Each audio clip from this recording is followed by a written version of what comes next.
Depuis plus de 72 heures, les taxis se font rares à chaque coin de rue, ce qui n'est pas sans conséquence pour les populations. Les artères de la capitale sont quasiment désertes, sauf quelques clandos qui essayent tant bien que mal d'aider la population à rallier leurs différents lieux d'occupation. Chaque année, la mairie procède à des opérations de paiement de taxes. En effet, l'exercice fiscal est ouvert le 1er janvier pour les exploitants de taxis ordinaires, taxibus, suburbains, transport de marchandises. Cet exercice fiscal qui est ouvert le 1er janvier est censé être normalement se dérouler dans la phase amiable jusqu'au 31 mars. Donc les exploitants de ces transports publics urbains de personnes et de marchandises ont jusqu'au 31 mars pour s'acquitter de façon amiable des taxes auxquelles ils sont assujettis. Et l'année dernière, nous leur avions fait une fleur en tenant compte des événements malheureux du 30 août 2016, en leur laissant jusqu'à la fin du mois de juillet, pour ne pas dire toute l'année, sans que nous puissions procéder aux arraisonnements. Cette année, les choses étant redevenues normales, nous avons publié des communiqués par voie de presse. Nous avons travaillé avec les syndicalistes, notamment ceux qui opèrent dans le secteur du transport public, les transporteurs de syndicats du transport public. Nous avons travaillé avec eux et nous leur avons indiqué qu'à partir de la semaine dernière, plus exactement vendredi, nous procéderions à l'arraisonnement des exploitants des taxis ordinaires, taxis suburbains, TM, qui ne sont pas en règle parce que nous sommes arrivés bien au-delà du terme requis du règlement à l'amiable de ces taxes. Le terme requis, c'est le 31 mars. Et tous les exploitants de taxis le savent via les syndicalistes avec lesquels nous préparons ces opérations de... Mais l'opération qui se déroule est légale et réglementaire. Sur procès verbal, les niveaux, les montants, les quotas par commune, en partant du principe que la commune, la collectivité locale phare, c'est Libreville. Libreville devrait avoir à immatriculer 3500 taxis par année. Au Vendo, 1500 taxis par année, au plus. À Kanda, 500 taxis, parce que c'est une commune jeune, elle vient à peine d'être créée, 500 taxis par année. Mais nous sommes souvent surpris de constater, surtout pour Vendo, qu'ils dépassent systématiquement, ils outrepassent systématiquement les clauses de ce consensus qui a prévalu et qui a débouché sur la signature conjointe par les différents secrétaires généraux du procès verbal ayant sanctionné les travaux du 14 décembre 2014 et à l'issue duquel il avait été décidé que ces quotas-là doivent être rigoureusement observés par les différentes communes. Pour les conducteurs de taxi, ils sont surpris par cette opération qui, semble-t-il, ne serait pas conforme. Mais ce n'est pas encore l'air. Nous, on savait qu'à partir de juin, que nous, on vient payer, on fait l'expertise. Même quand on était là-bas, l'expertise, la fois passée, même pas personne là-bas. Donc on est obligé de travailler jusqu'à on va voir que là-bas c'est ouvert. C'est pas notre faute. Chaque année nous on paye. Encore numéro tout chaque année. Avec le patent et tout ça, peut-être ça va nous coûter. Si la penalty n'est pas encore attrapée, tu peux payer peut-être 600 000. Si la penalty t'attrape, c'est là où tu enlèves 800 000 et quelques. Là où on fait l'expertise. On était là-bas la fois passée, là-bas c'était fermé. Donc on est obligé de continuer à travailler. Regarde, quand ils ont commencé, tu vois beaucoup de gens en train de chemin pour trouver même la voiture, c'est difficile. C'est pas notre faute. En somme, tout ceci démontre qu'il n'y a pas un service de transport public de pointe dans notre pays. La Sogatra, qui est censée servir dans ces moments, a montré à suffisance que ces services sont limités.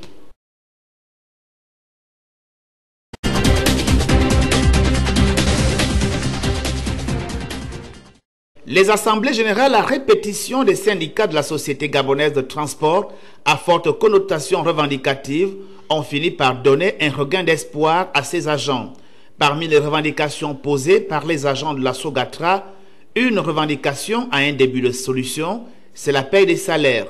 Au nombre de mois de salaires impayés, soit au total 6, la direction générale a soldé un seul mois, celui de décembre 2017. C'est un élément essentiel pour la progression de notre entreprise. Donc il était temps, avec les partenaires sociaux, avec la direction générale, de mettre ce fichier à plat. C'est pourquoi vous voyez, au lieu que les gens aillent dans les banques, tout le monde est obligé de revenir à la base pour prendre son salaire. Nous sommes en train de payer le mois de décembre. Le mois de décembre.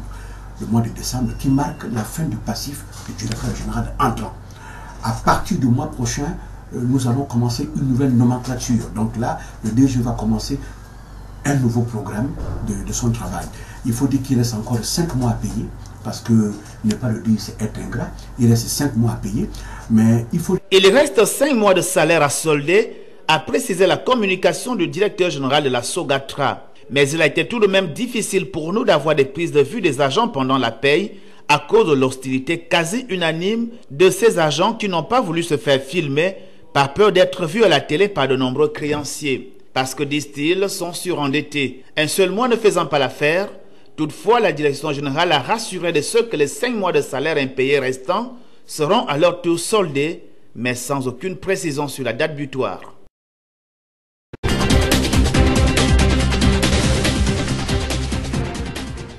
Personnalités académiques, corps administratif, professeurs et élèves du lycée Charles Mefane de Lambaréné ont été sensibilisés sur la nécessité de la mise en place des clubs InfoSida dans les différents établissements de cette localité. Une sensibilisation qui devrait susciter la collaboration de tous dans la lutte contre le VIH-Sida. S'associer avec les jeunes, comme je l'ai dit tout à l'heure, vous regardez les statistiques, on a, moi je dirais même, j'ai parlé de 50-60%, je dirais les 70% de nos malades, ce sont nos enfants, 15-29 ans. Alors on est obligé de s'associer avec eux, parce que nous formons tous un, pour pouvoir réduire ce taux de contamination de la jeunesse. Et comme je l'ai dit, Lambaréné, d'abord ville cosmopolite, petite ville, facilement on peut attraper la maladie. Donc il faut vraiment qu'on arrive. Et vous savez, le langage avec un adulte et un enfant, c'est souvent difficile. Un enfant parlera bien à un enfant, alors qu'un adulte aura du mal, effectivement, à parler avec un jeune. Donc ce que nous voulons faire, c'est former des jeunes qui, eux, vont travailler avec les jeunes. On leur donnera tous les moyens possibles, didactique, communication, intellectuelle, tout ce qu'il faut pour qu'ils puissent effectivement communiquer avec leurs collègues, élèves. Et en plus, comme nous avons toujours cette dynamique de faire des dépistages précoces et de masse pour atteindre les jeunes, on voit ça lorsque nous organisons le 1er décembre, la journée mondiale du sida, il y a très peu de personnes qui viennent.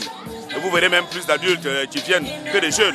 Or, pour les atteindre, on peut organiser ça dans les établissements via ces centres InfoSida qui seront dirigés par des jeunes. La mise en place de ces clubs InfoSida dans la ville du Grand Blanc est déjà effective dans d'autres provinces du Gabon. Cette plateforme d'information aura pour mission d'informer, d'éduquer et de sensibiliser. L'installation des clubs InfoSida, ce n'est pas une nouvelle activité, c'est une activité qui est déjà menée dans d'autres provinces et que nous voulons installer chez nous parce que c'est une plateforme d'information qui nous permet justement les relais d'information. Comme on a des difficultés sur les relais communautaires, donc au niveau des établissements, nous pensons pouvoir installer ces clubs InfoSida qui vont informer, éduquer, sensibiliser au sein des établissements. Le directeur d'académie provinciale a pour sa part salué cette initiative qui représente selon lui un meilleur outil de prévention et de sensibilisation pour les élèves. La création ou la formation des clubs InfoSida est une bonne chose. C'est un meilleur outil qui permet la prévention et la sensibilisation, n'est-ce pas, des élèves en milieu scolaire. Parce qu'on sait tous que le sida fait des ravages partout dans le monde en général et particulièrement au Gabon. Et c'est une maladie qui peut compromettre l'espoir de développement de toute une nation. Exposés, séances de questions-réponses ont ponctué cette journée riche en enseignements.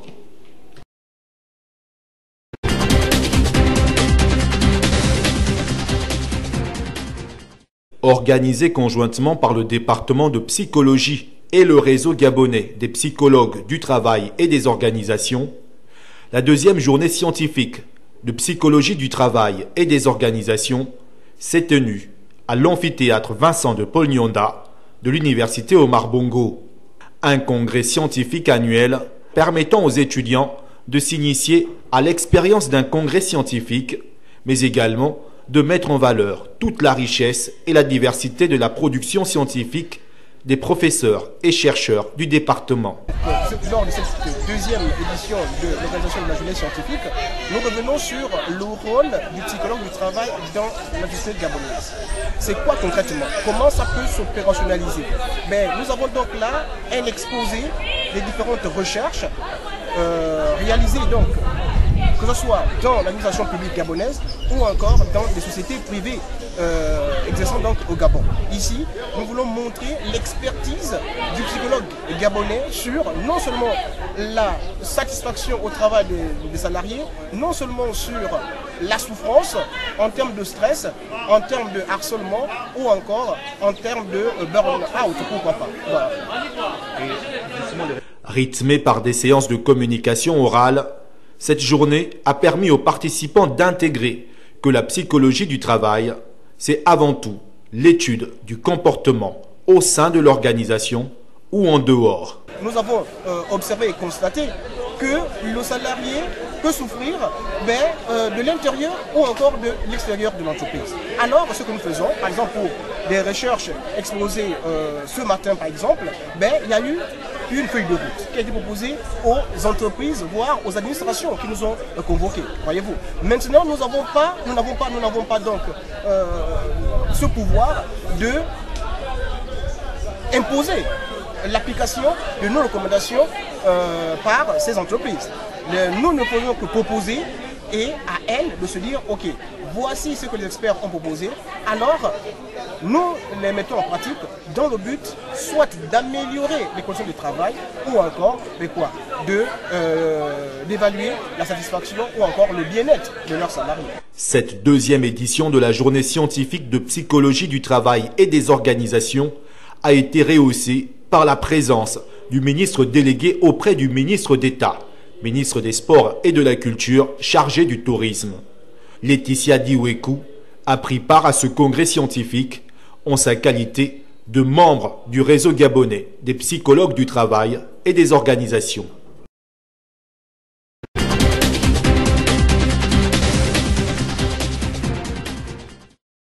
C'est là où on reçoit les malades. Une fois les malades, on reçoit.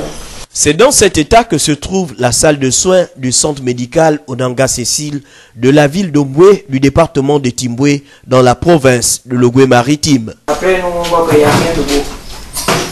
Il y a la salle de soins. On n'a même pas de compresse, pas de poteau. Si en cas de on reçoit les malades comme regardez vous-même. Les tambours sont vides, il n'y a rien de beau. Tout est vide, nous sommes obligés de faire des ordonnances. Quand il y a un malade qui arrive, on fait l'ordonnance, on demande d'aller payer les médicaments en pharmacie avant de recevoir. Sauf si le médecin est là, qu'il y a quelque chose qu'on arrive à faire le secours. Une salle des soins dans laquelle on retrouve également des chaises roulantes qui sont devenues complètement obsolètes. Regardez là, tout est cassé. Le malade n'arrive plus à marcher.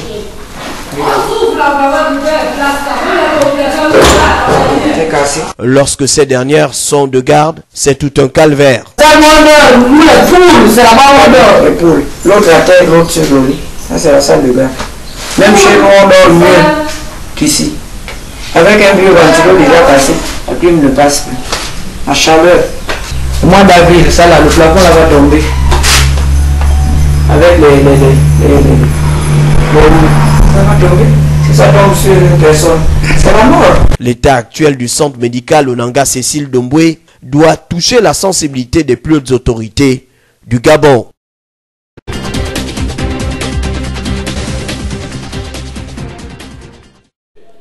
Les natifs du canton Bissok dans le département du Houle, AOIM, résidents ou de passage à Libreville, viennent de constituer un mouvement associatif dénommé Obangom Solidarité, lequel est né de la volonté des fils et filles de la province du Wellington lors de la présidentielle anticipée de 2009 et regroupe également d'autres mouvements associatifs, dont ceux avec qui ils partagent la même vision, celle de l'amélioration des conditions de vie de l'ensemble des populations de cette circonscription, tout en faisant obstacle à tout genre de vices, dont la consommation des produits nocifs. À Libreville, au quartier Cocotier, dans le 2e arrondissement, le directoire de ce mouvement associatif a notamment entretenu les populations sur les événements à venir la question sur les élections législatives qui devraient permettre à la nation de renouveler son Parlement, occasion pour le conférencier de rappeler aux fils et aux filles du département du Haut et ceux du canton Bissok en particulier de se faire enrôler. Il est grand temps que nous jeunes, dans la vie socio-politique, économique du pays, notre pays, le Gabon, nous prenons nos responsabilités. Au titre des actions menées sur le terrain par cette entité, en partenariat avec l'Office national de l'emploi et de certains grands instituts de la place, l'inscription d'une centaine de jeunes dans la formation aux métiers liés aux nouvelles technologies de l'information.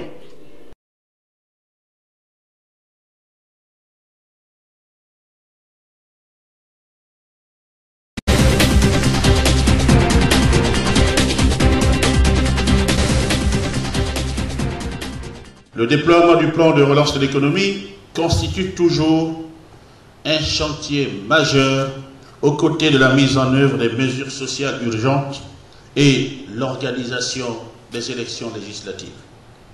De ce point de vue, j'exhorte fortement les services de notre administration à continuer à tout mettre en œuvre pour favoriser une étroite collaboration avec les services du FMI dont l'assistance technique nous est fort précieuse. Aussi, voudrais-je profiter de l'occasion pour remercier le FMI pour son soutien au plan financier, mais également au niveau de l'assistance technique dont bénéficient les différents services de notre administration. J'encourage d'ailleurs les 10 services à tout mettre en œuvre pour favoriser cette collaboration pour la poursuite du programme économique.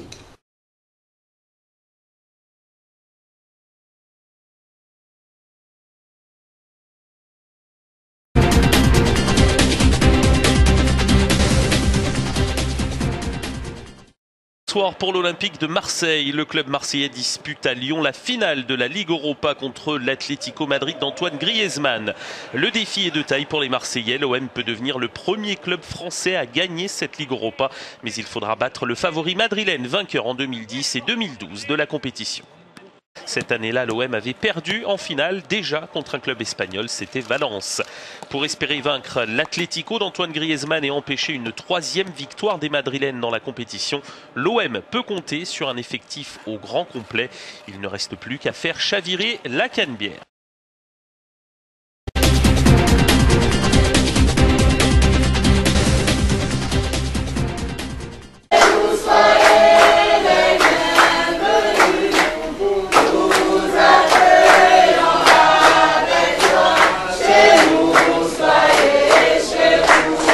C'est par ce chant de bienvenue que les jeunes de l'orphelinat SOS Moana a accueilli Mamadou Sakho, considéré comme étant un des meilleurs défenseurs centraux par la plupart de ces jeunes. Le joueur, à travers son association AMSAT, a doté cet orphelinat d'un important don de denrées alimentaires, suivi d'un kit médical, ce qui n'a pas laissé insensibles ces jeunes qui ont témoigné un amour fort envers le donateur. Un énorme plaisir pour moi et de tous mes frères, on puisse recevoir un don comme une bottine Nike, parce qu'il est abonné à Nike, c'est vraiment plaisant, c'est quelque chose que je vais garder jalousement. Et lorsque même mes copains vont voir cette bottine, ils n'en reviendront pas. Je suis vraiment heureux de le voir aujourd'hui en chair en os, parce que la plupart du temps, c'est toujours par le championnat ou bien lorsqu'il était en sélection qu'on le voyait, mais là, venir jusqu'à la maison, c'est vraiment quelque chose de ouf, quoi. Un moment de détente et d'échange entre le joueur de Crystal Palace et ses jeunes démontre un grand intérêt que portent ces enfants à leur idole qu'ils regardent régulièrement à l'écran chaque week-end. Tout d'abord, tous les enseignants, tous les gens qui travaillent auprès de ces enfants, parce que je sais que le travail n'est pas facile. Donc de temps en temps, avoir des visites de ce genre peut vous donner beaucoup de force et beaucoup de courage, justement. Donc voilà, on est reconnaissant du travail que vous faites pour ces gamins. Aujourd'hui, vous êtes leurs parents. Donc je sais très bien que vous leur donnez tout votre amour, toute l'éducation que vous pouvez. Et puis voilà, félicitations à vous. Ensuite, aux enfants, ce que je voulais leur dire, c'est de ne rien lâcher, de croire en ses rêves. voilà, tous les objectifs qu'ils veulent atteindre dans leur futur, que ce soit dans le sport, dans les études ou autre. Il faut vraiment travailler dur parce que la vie n'est pas facile. Je suis moi-même orphelin de père, donc depuis l'âge de 12 ans, donc je sais ce que c'est de ne pas avoir grandi avec son papa ou avec sa maman pour certains. Donc voilà, vraiment écoutez les éducateurs, ils sont là pour vous, ils sont là pour vous faire grandir, pour que demain vous soyez de bons hommes et des femmes justement qui se respectent et qui grandissent avec des valeurs et une éducation importante. La deuxième phase de cette visite s'est poursuivie à Bellevue 2 où il a pris part à une rencontre de jeunes de ce quartier. De ce côté, une distribution de paires de bottines et de denrées alimentaires pour des familles défavorisées. Un geste à saluer avec beaucoup de modestie. Et moi qui suis né en France, de parents sénégalais, je suis ici aujourd'hui grâce au football. C'est grâce au football que les Gabonais m'accueillent comme ça et c'est grâce au football que je peux me déplacer justement pour venir donner un message d'espoir aux jeunes et leur dire qu'il faut croire en ses rêves. C'est juste de travailler dur parce que la vie est dure pour tout le monde dans n'importe quel métier que ce soit. Il faut toujours aller chercher ce qu'on veut, il faut toujours bosser dur, croire, jamais abandonner, faire des efforts parce qu'il n'y a que ça de vrai. Et être fier de ce qu'on fait. Parce qu'il y a beaucoup de gens qui donnent le maximum mais qui n'y arrivent pas et qui sont déçus. À partir du moment où tu as donné le maximum mais que tu n'avais pas les capacités, il faut être fier d'avoir tout donné. Tu ne peux pas forcément toujours tout avoir. Si tes capacités ont une limite, il faut être fier de ce que tu as donné et puis et prendre un autre chemin. On ne le dira jamais assez, de tels gestes sont à féliciter au grand bonheur de ces enfants défavorisés qui ont soudainement repris du sourire grâce à la joie et l'amour que leur a apporté Mamadou Sakho à travers ce contact qu'ils n'oublieront pas de sitôt.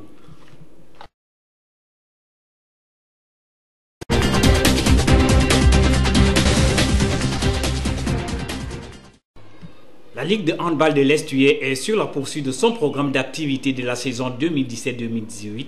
Elle vient de lancer la Coupe de l'Estuaire. Deux rencontres étaient au programme pour cette première journée qui s'est jouée à l'université Omar Bongo. En première heure, en élite A, Réveil vêtu du vert affrontait la Jacques en violet blanc. Une rencontre à la merci de la Jeunesse Athlétique Club qui l'a remportée par un score écrasant de 34 buts à 11. En fait, c'est parce qu'on n'était pas motivés à jouer. Donc, les filles, il n'y avait pas la motivation du côté des filles et du côté de la gardienne. Donc, ce qui a fait en sorte qu'on puisse perdre le match. Bon, il y a aussi eu beaucoup de blessures. Chacune d'entre nous a été blessée le match précédent et ce match, nous sommes venus jouer. Donc, avec les blessures nous ont fait des fautes sur le terrain. Voilà pourquoi on a perdu. Une victoire, non pas plus ou moins, mais c'est une victoire pour une entame de coupe.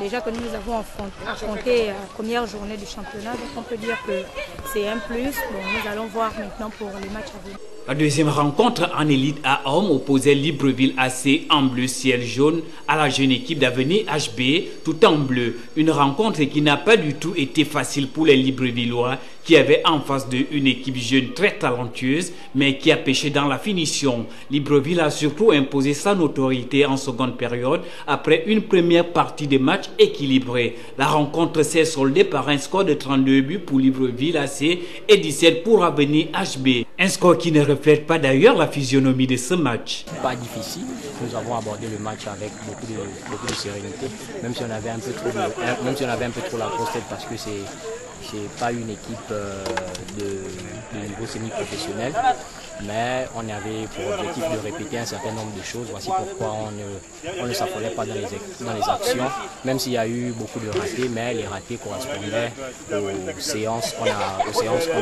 aux séquences qu'on avait prévues, entre autres. Il fallait donc déjà respecter les consignes du staff technique. Il fallait aussi respecter certaines directives pour mieux aborder les matchs de championnat semi-professionnel. Ce qu'il faudra à cette équipe pour gagner des rencontres, c'est toujours le travail. Il faut noter que l'équipe est très jeune. C'est dans le but de pouvoir faire jouer ceux qui avaient passé un peu la catégorie d'âge junior que j'ai décidé de les surclasser. De surclasser quelques juniors associés à quelques 5 joueurs qui ont passé l'âge junior afin de leur permettre d'avoir des matchs. Et comme on sait que dans le match des seniors, on a assez de matchs, ça leur permet en fait d'avoir assez de matchs dans les jambes et de continuer leur perfectionnement. L'équipe, oui, est très jeune. Il y a de l'espoir, on travaille, on espère toujours causer le maximum de difficultés à quelques grandes équipes. Pas toujours dans l'intention de gagner, parce qu'il y a quand même une différence, un fossé entre les deux niveaux. Selon le programme du bureau de la Ligue, les rencontres de la Coupe se joueront en milieu de semaine et le championnat en week-end, un programme qui pourrait subir de légères modifications à cause des équipes de la Ligue engagées en semi-professionnel.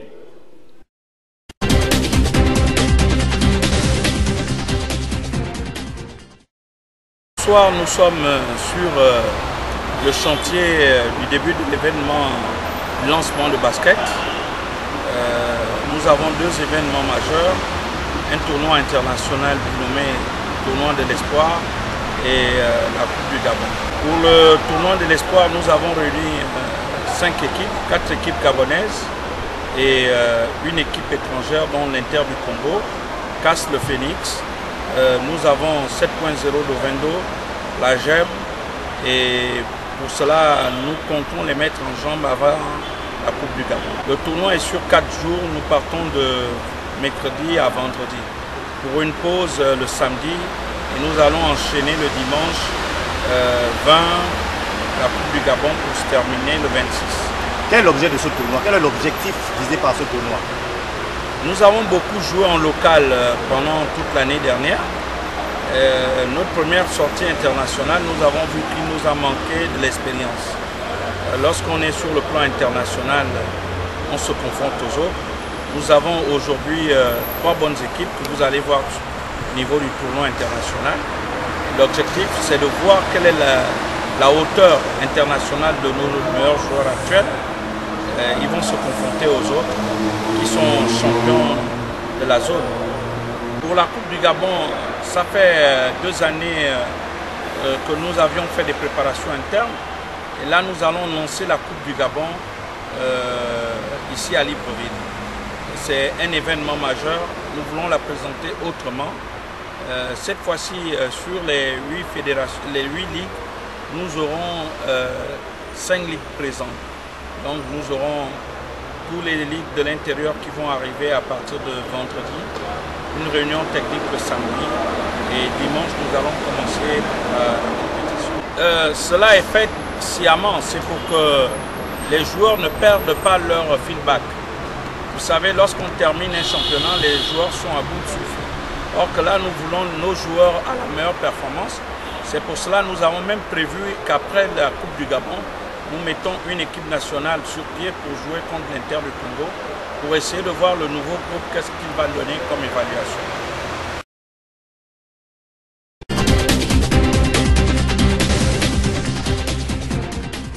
Tout le Centre international de recherche médicale.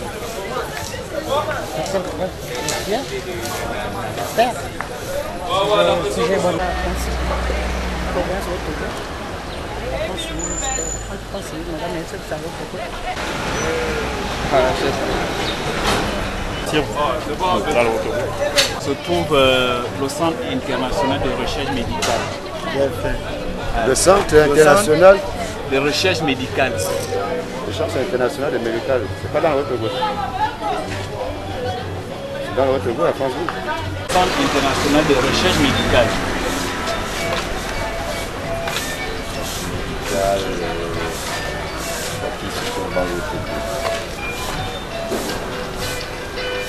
Dans quelle province nous avons le centre de recherche médicale?